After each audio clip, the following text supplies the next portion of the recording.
Sit down.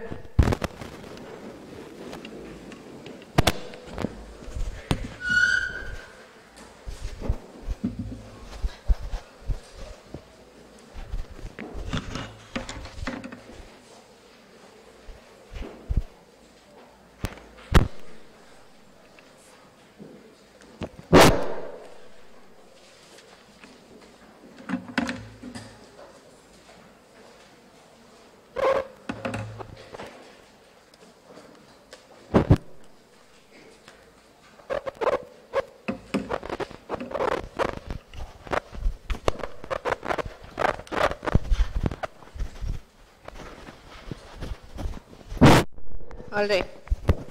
Let's start with a new system, something which is relatively easy.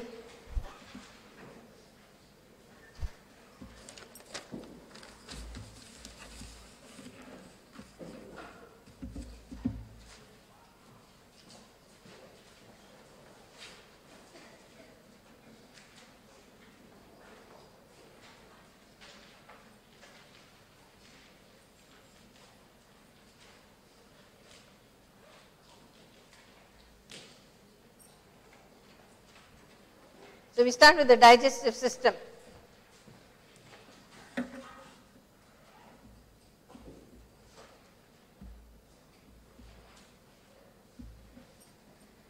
Okay.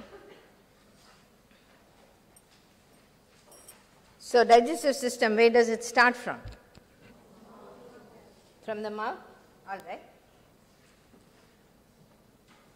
So what type of digestion takes place in the mouth?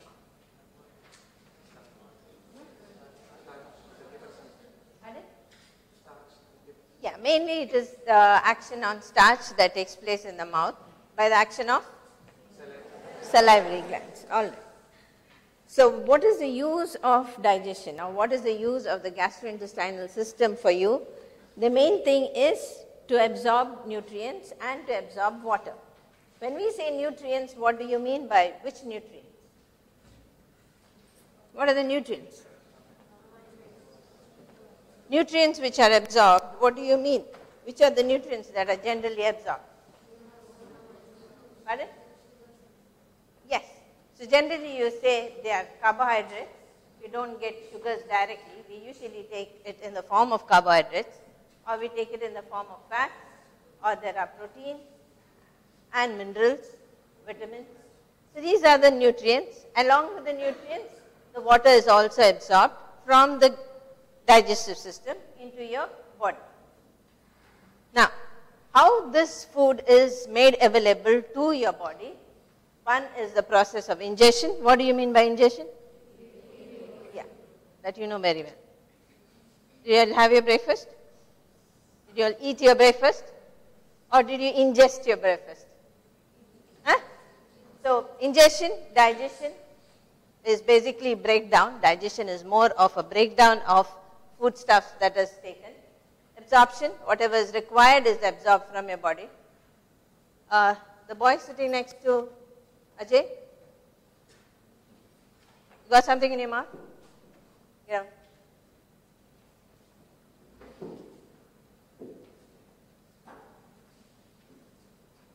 I didn't mean to take digestive system literally.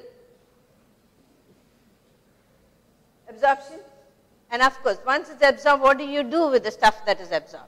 You distribute it to whichever part of your body requires it, and use those minerals or those substances are used by your body, and whatever is not used, what happens to it? Is pushed out of your body. So you ingest food, it breaks down the food into nutrient molecules, it absorbs the molecules into the bloodstream, and whatever is not required is pushed out or discarded from your body. So, 4 basic processes. Digestion is basically made up of 4 basic processes. One is motility, one is secretion, absorption, and digestion. All right. So, these are the 4 processes. So, when you look at the processes, it's basically motility means the movement of the tract. Even right from the oral cavity onwards, that is from the pharynx, from the esophagus movements from that particular part of your tract, digestive tract. It also up till the rectum. Then you have absorption, you have secretion of substances. What is the time here? Huh? Come up so I can see your face. How many are there? What is it? Amit?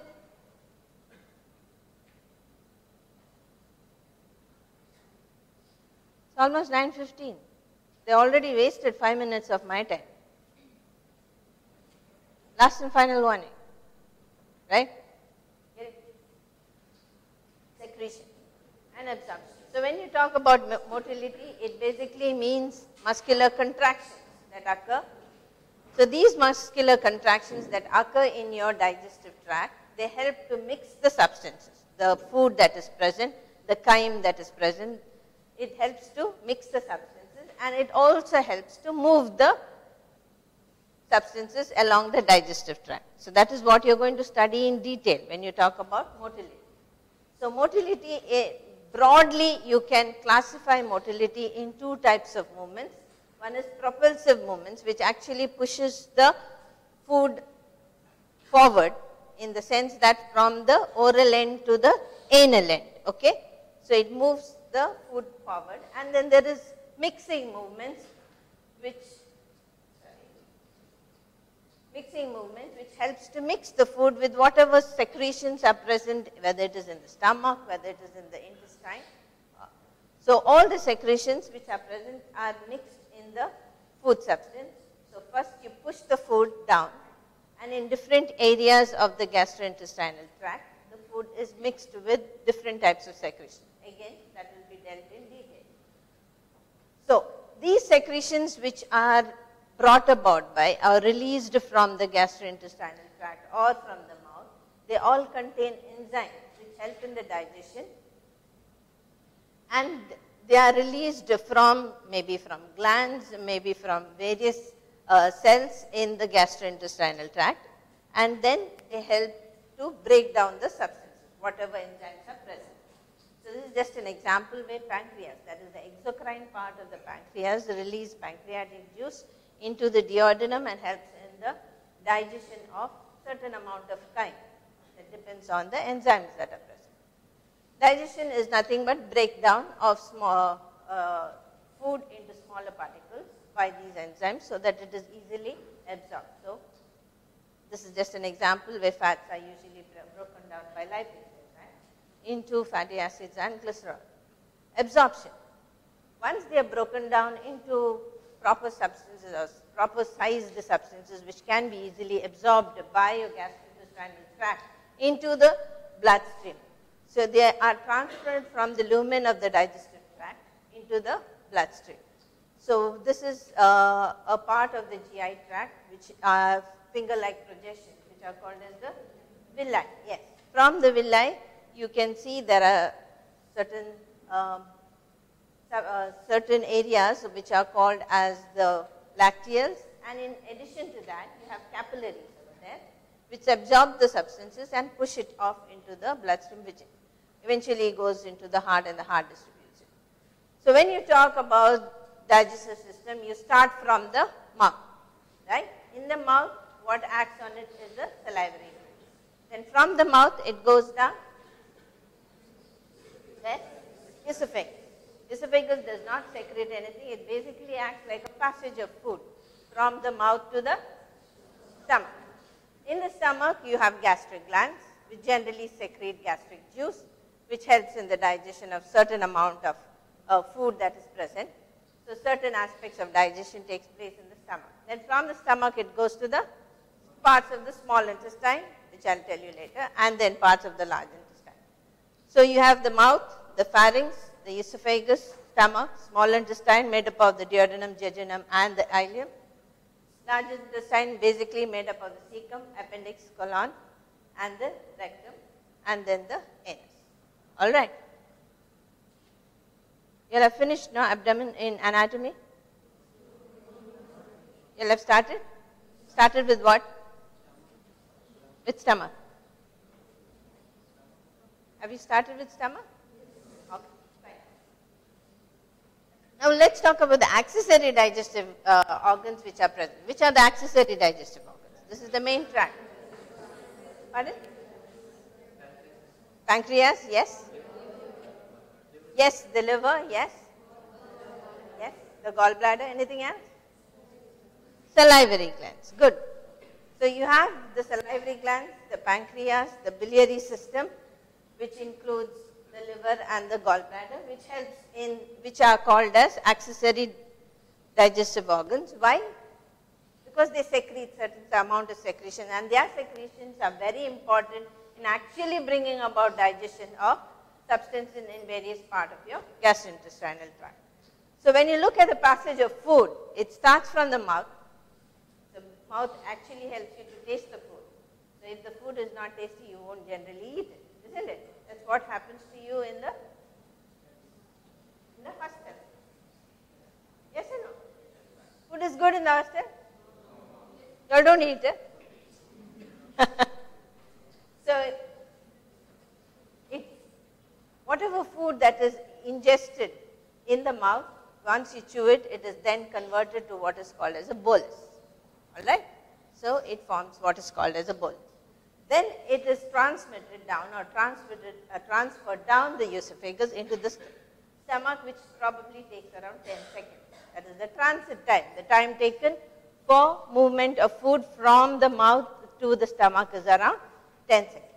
In the 10 seconds, it gets digested even further, and it forms what is called as the chyme.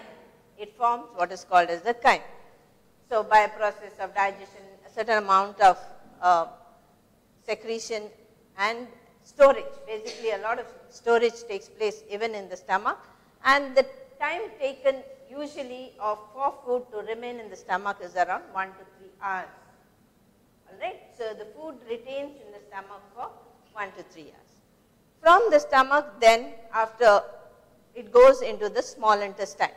Now in the small intestine is mainly where a part of digestion also takes place, a remaining part of digestion takes place, but mostly a lot of absorption also takes place in the small intestine. And this is where a lot of bile is secreted, pancreatic juice is secreted in the small intestine, to be precise in the duodenum. So this takes place around 7 to 9 hours. In the small intestine, the time taken for food is around 7 to 9. From there, it enters into the cecum, and then the other remaining part of the large intestine, ascending, the descending colon, transverse colon.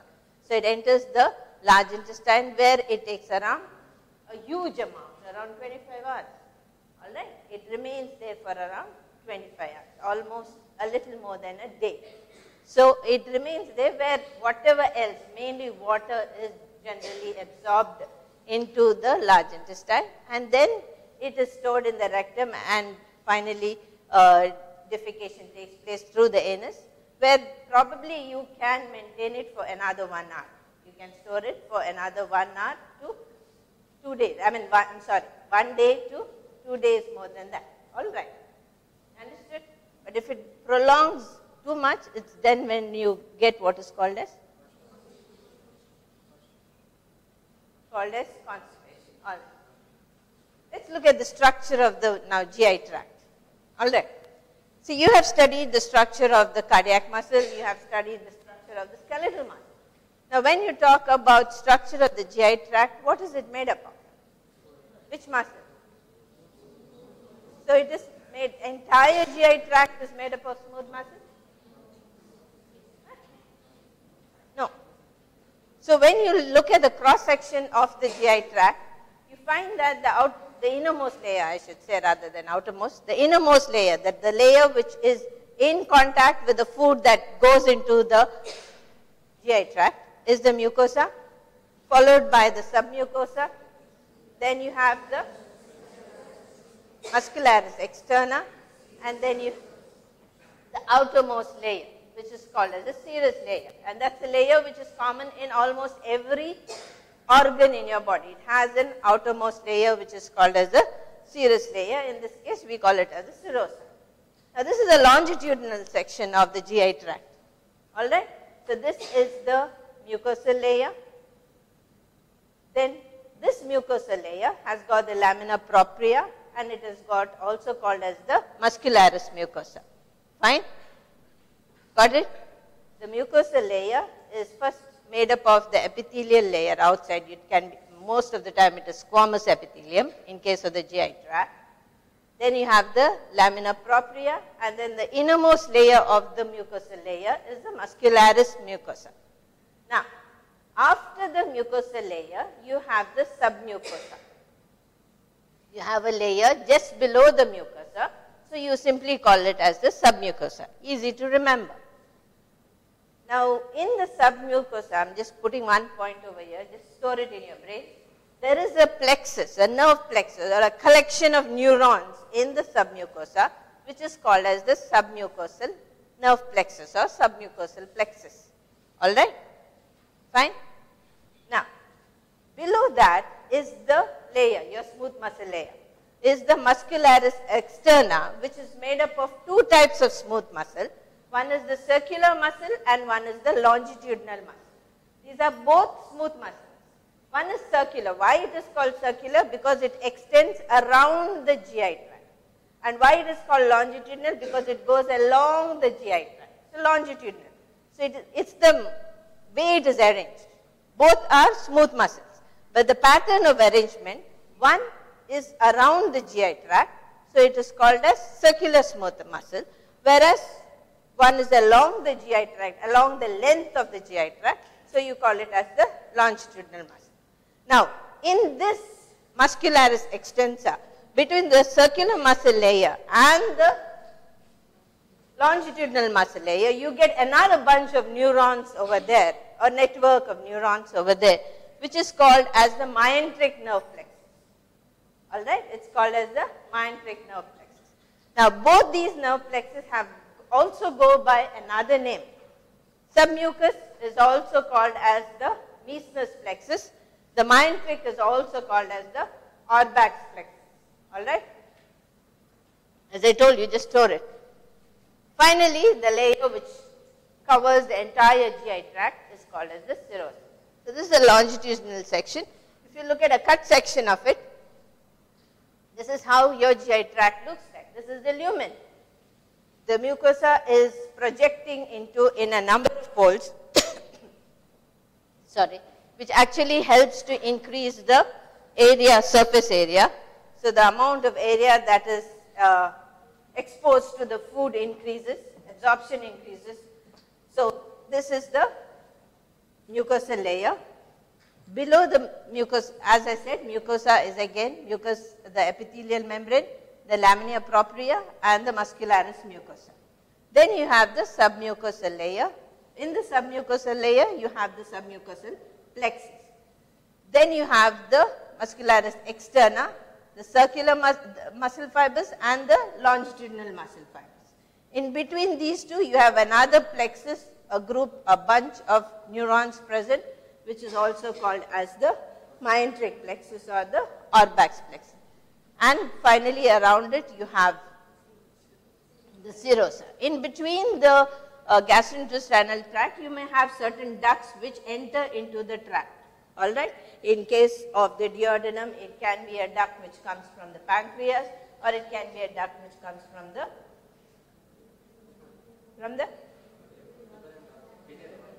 bile duct. Yes. So if you look at it, these are the projections which are generally called, you can also call them as the villi. These are the mucosal layer, submucosal layer, muscularis externa and the serosa, right?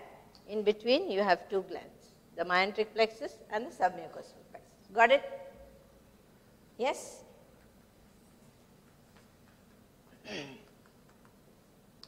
The epithelial cells of the mucous membrane, they have a number of tight junctions which helps in the transmission. So these mucous membrane, as I said, is modified basically for secretion and absorption. Middle layer, the lamina propria, is basically made up of connective tissue. It also contains your lymphoid tissues, which are called as the Peyer's patches. They are called as the Peyer's patches. What do they help in? Immunity. It's a rich source of lymphocytes. So, muscularis mucosa, the innermost layer is made up of smooth muscle, outermost mucosal layer. Surface of the epithelium, as I said, is arranged in villi and crypts. Villi are finger-like projection. The depression are generally called as crypts. These are the crypts and these are the villi.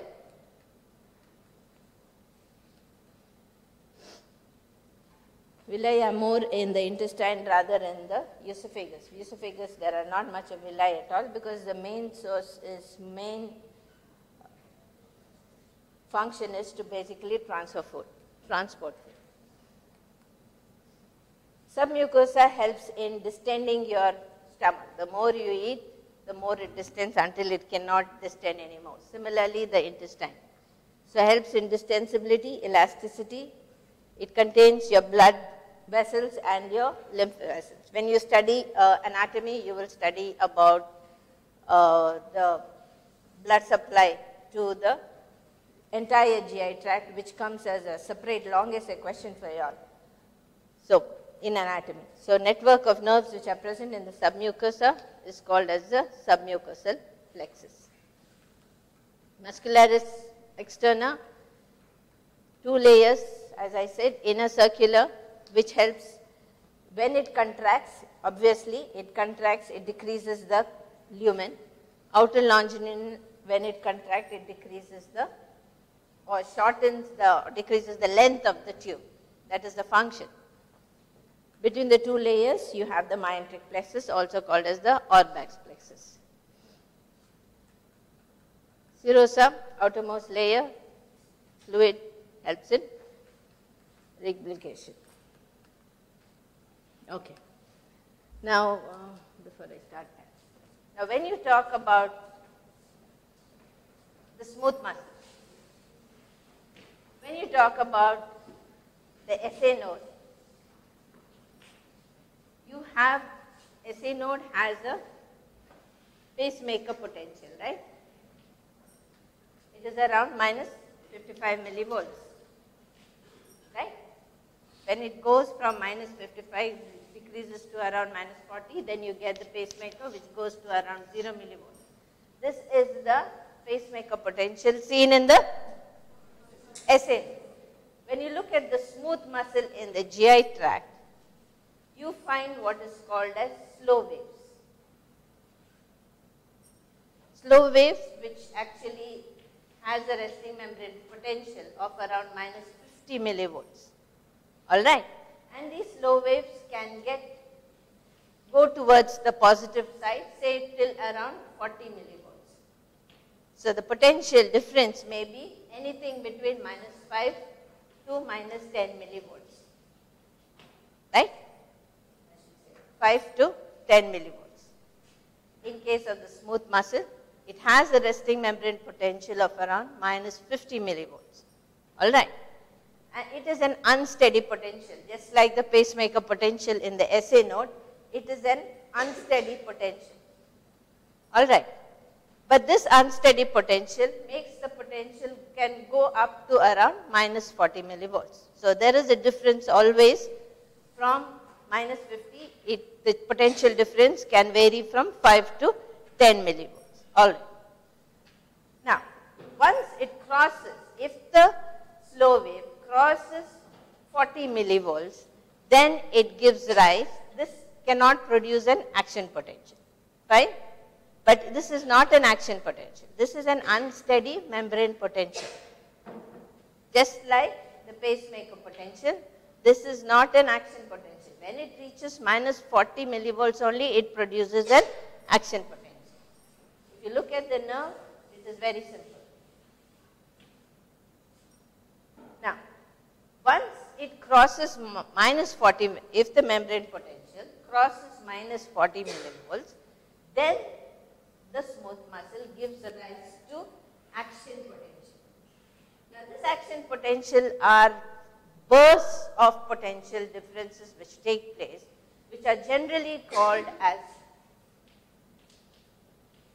spike potential. And these spikes, the number of spike potential produced by each of these waves can vary from 1 to 10 spikes. All right? It can vary from 1 to 10 spikes.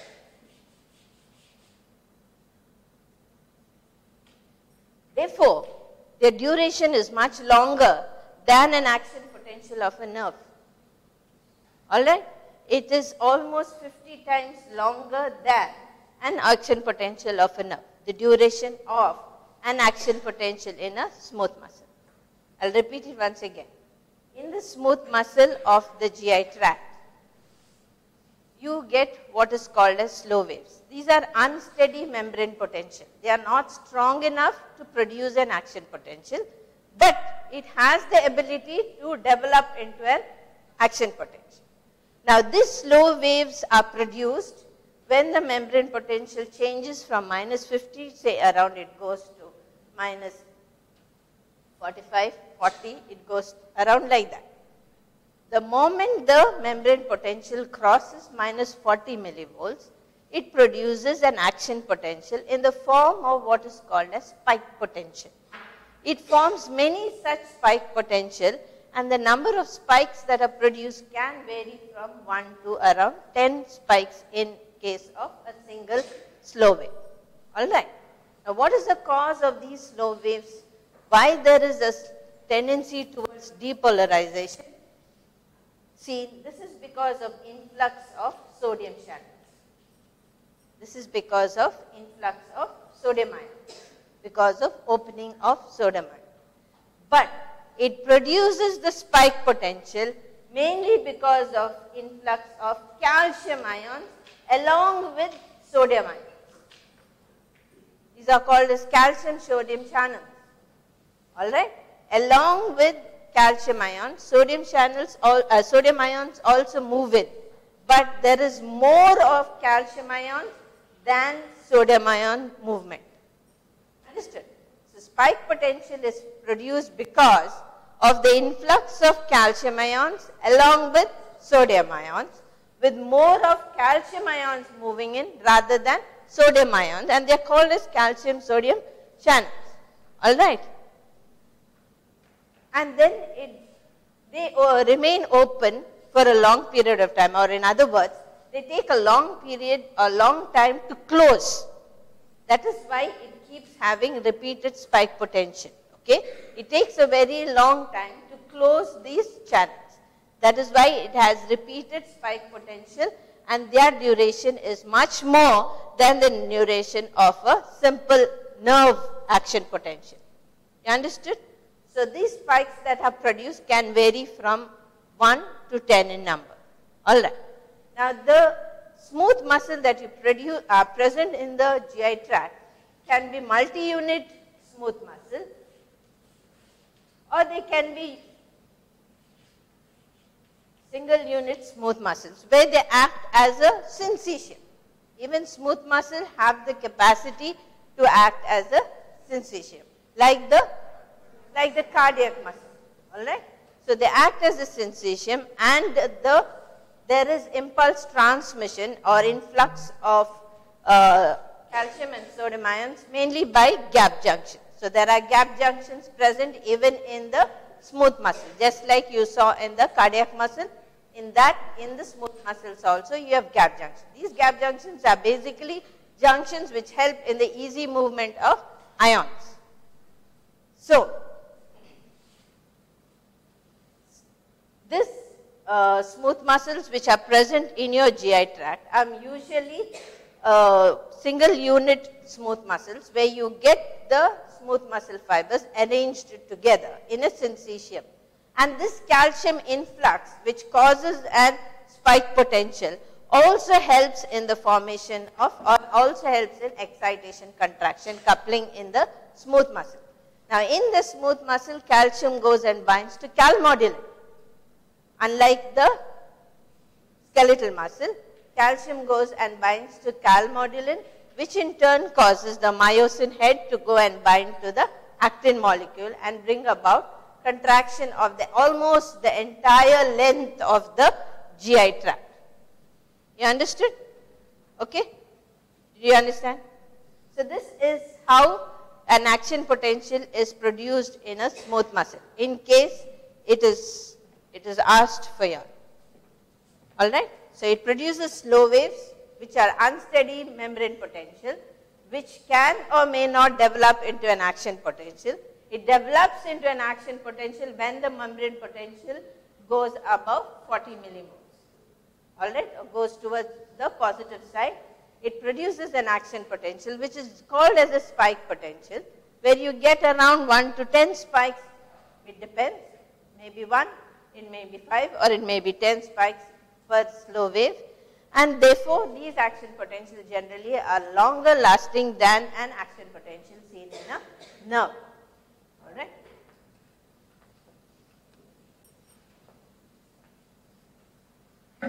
So 4 factors which are involved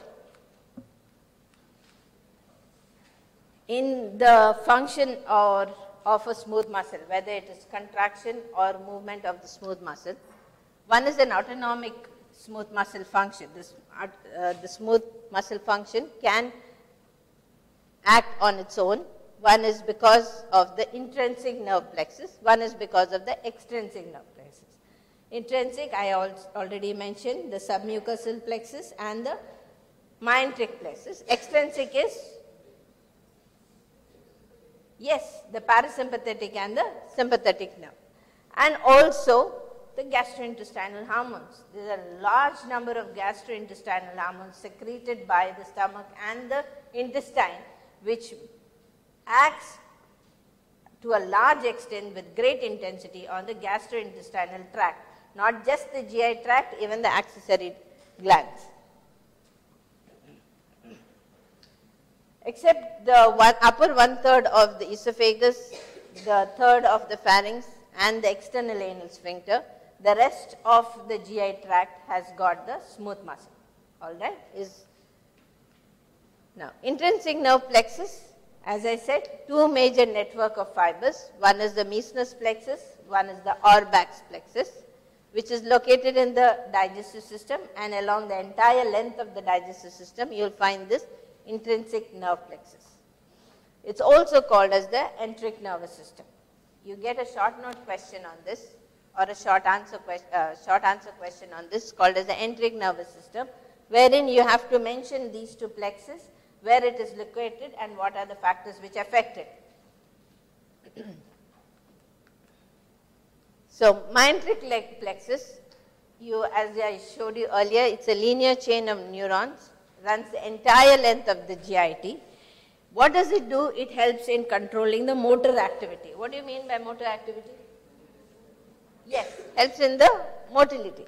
So, brings about increased contraction, tone of contraction, increases the rhythmic contraction, that is the intensity or the force of contraction, increases the rate of contraction, increases the velocity of conduction of impulses.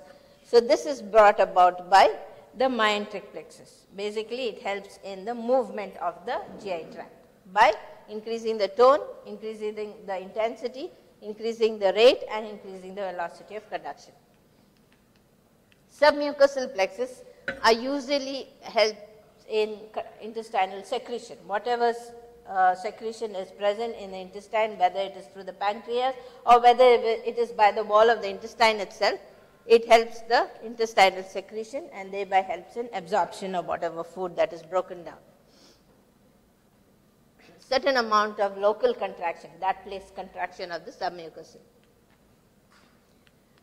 So, intrinsic nervous system, they say it's sometimes they use the term like it is called as a local brain, or a separate brain from the main part of the nervous system, because it controls the behavior of your GI tract independently of any higher control. That is, cerebral control is, even though it is there or not there, it controls your GI tract by itself.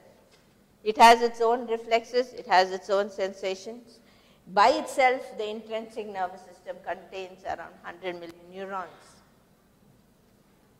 that is in the GI tract. It has also not just excitatory functions or stimulatory function, it has also inhibitory actions, and there is also a particular hormone called as vasoactive intestinal polypeptide, which is one of the GI hormones, which helps, which acts and brings about inhibition of the, I'll come to that later, just leave it like that. So this is the myenteric plexus, this is the submucosal or the Auerbach's plexus.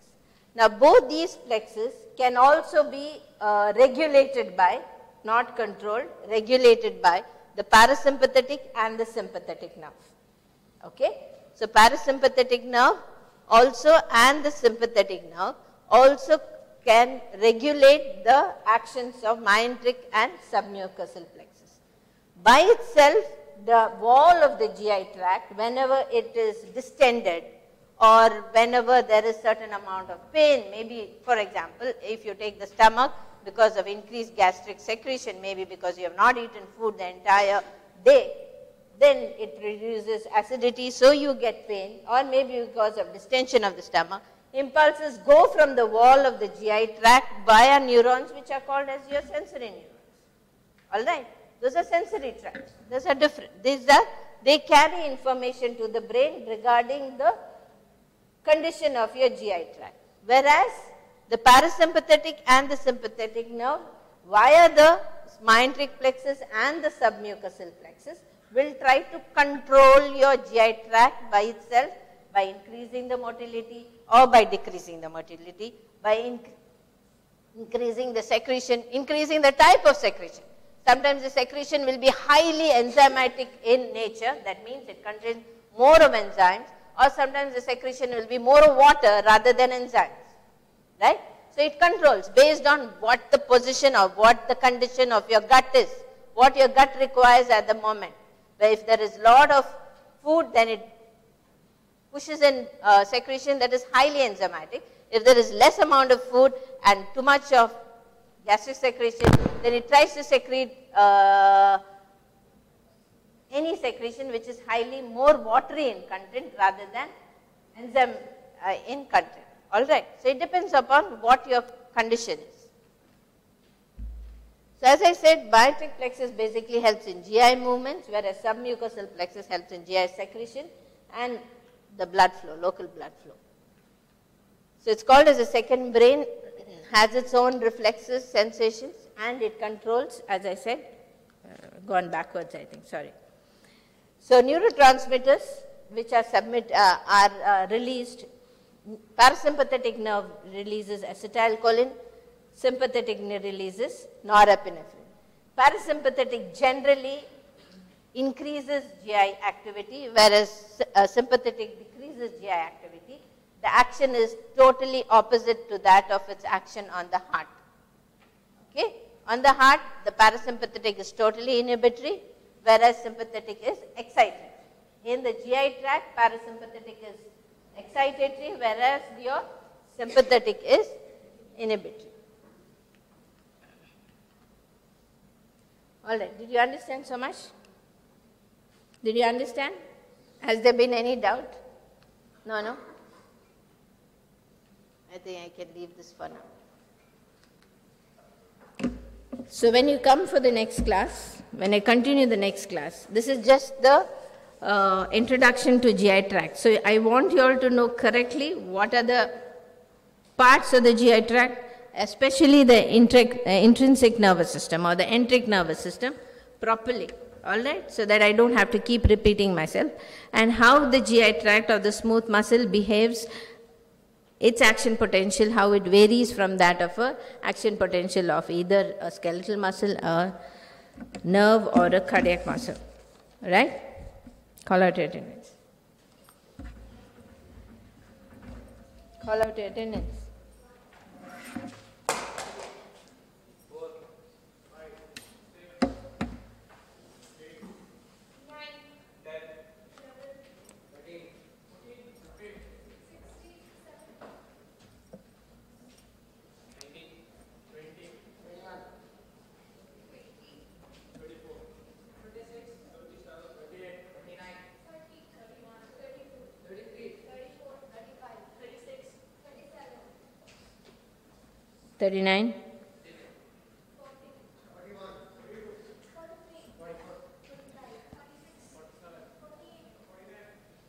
50, 51,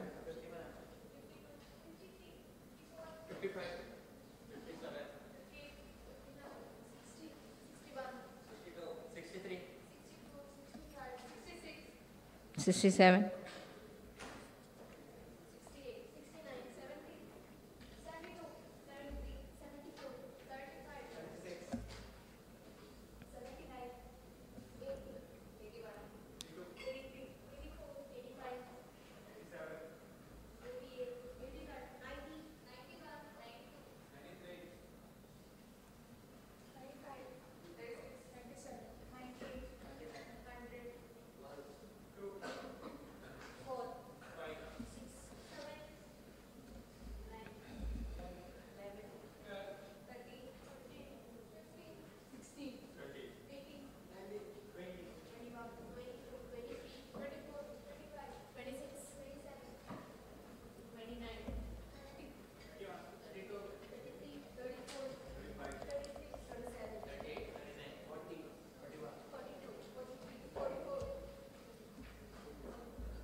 46.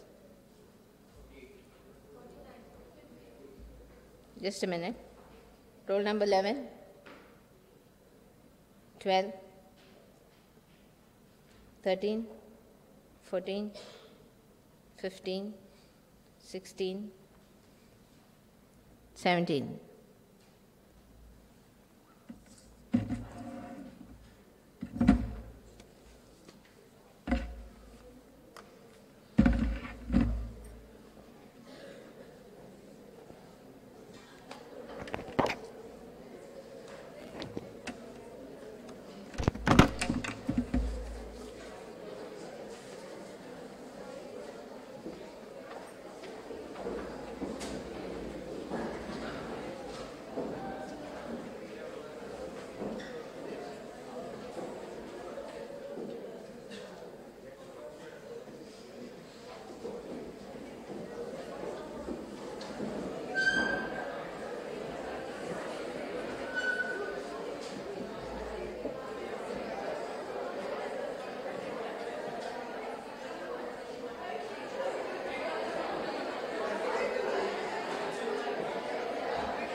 So Happy New Year.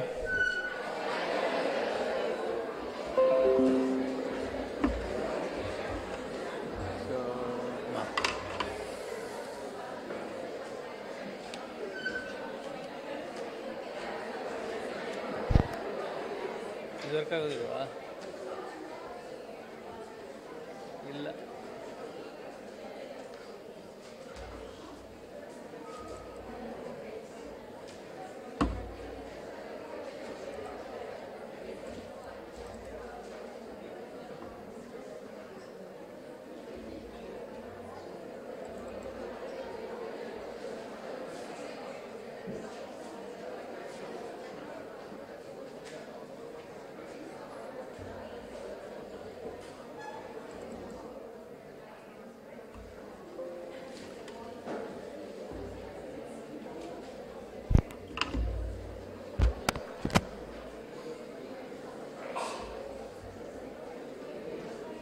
What is that?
Okay. 3-4 small topics like short notes, but in that too is not working. Spleen. Spleen histology is over. Right? Remember anything? Not over. Huh?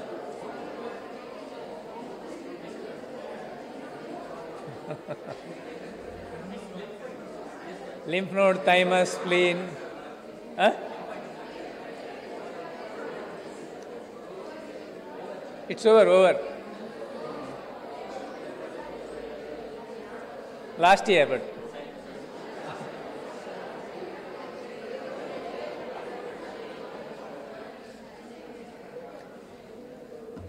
you have seen, most of you have seen the spleen in the body, right?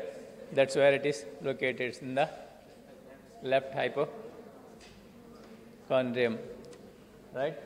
So that's what most of the time that is the shape of the spleen or the normal, okay? You don't get to see the exact normal spleen. Some alteration in its shape, size will be there, okay? So that's what the location. So located in the left hypochondric region between the stomach and the lateral wall. That is, the lateral wall is a diaphragm. So that part of the stomach is fundus, between the fundus of the stomach and the diaphragm. Okay. Shape is described as oblong, flattened. Okay. Means mostly it's a tetrahedral, something like that. It's not definite shape, okay? It's a soft, you could say vascular tissue, friable in consistency because it's highly vascular and because of the blood, the dark purplish color. It's attached to the diaphragm, so it moves with the respiration. And it's not must, not a essential. We can dispose of it if required. Okay. Shape varies from wedge to tetrahedral or the oblong. Axis corresponds to 9th, 10th rib, 9, 10, 11 there. Measurements wise, there's a Harris dictum. So length wise about 12 centimeter, breadth 5 centimeter, thickness 3 centimeter, weighs about 150 200 grams, normal, right? So there's even numbers, 1 inch thick, 3 inch breadth, 5 inch length, 7 ounce, 9 to 11 where it is located, 9, 10, 11 ribs, okay? 1 ounce is 30 gram. So that is one of the solid organs in the abdomen. So it's one of the discussion topic. So we need to know about its borders, size, shape. There's a gross anatomy, okay? That is one specimen will be there. For spotters, it's an easier one to identify. There are no two spleens, only one, right and left question doesn't come. So it's one side. So that is an easier one. The only thing is you should be aware of that is not you don't get to see the normal shape. Okay, the shape is altered. Okay, normally how does it present? It presents with this.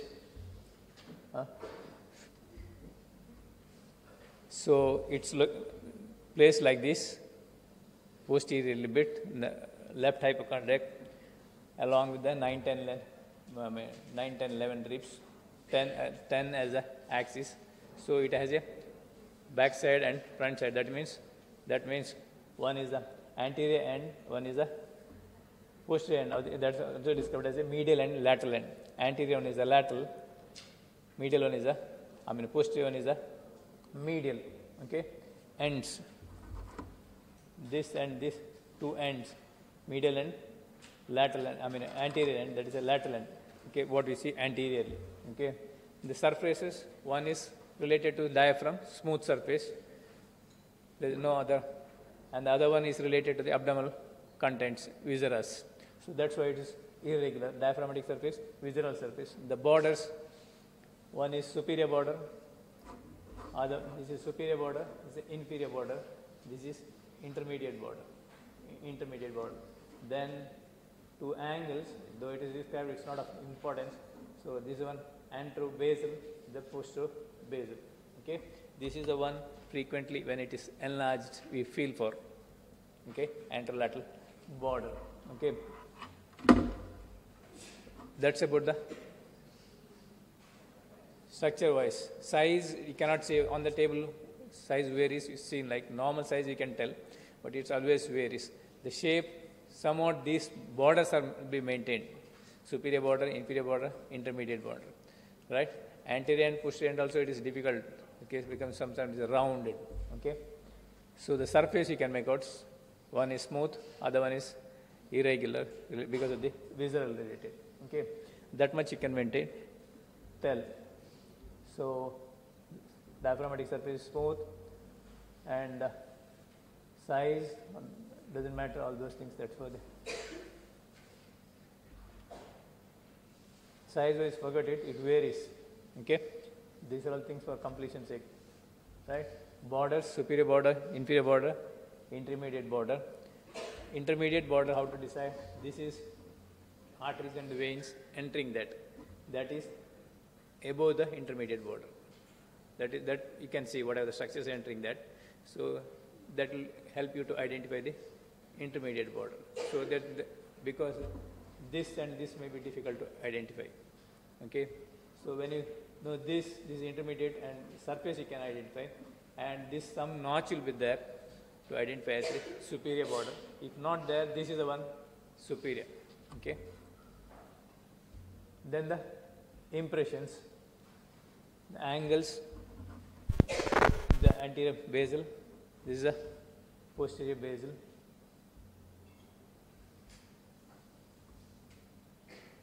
Right, that I mentioned is that's where the clinically when it is enlarged, this part is palpated first. Then the relations. You have seen the impressions, right? This is for the fundus of the stomach. This is where the kidney comes in place. That's where the colon, transverse colon becomes descending colon, left flexure, left colonic flexure, and that's then the hilum.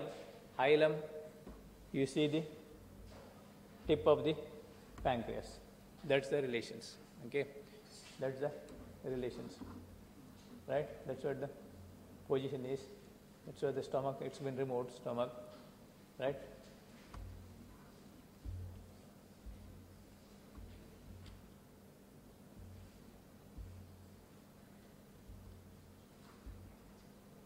See the colic flexure, left colic flexure. Left colic flexure is held up by the peritoneal fold, that is phrenico-colic ligaments.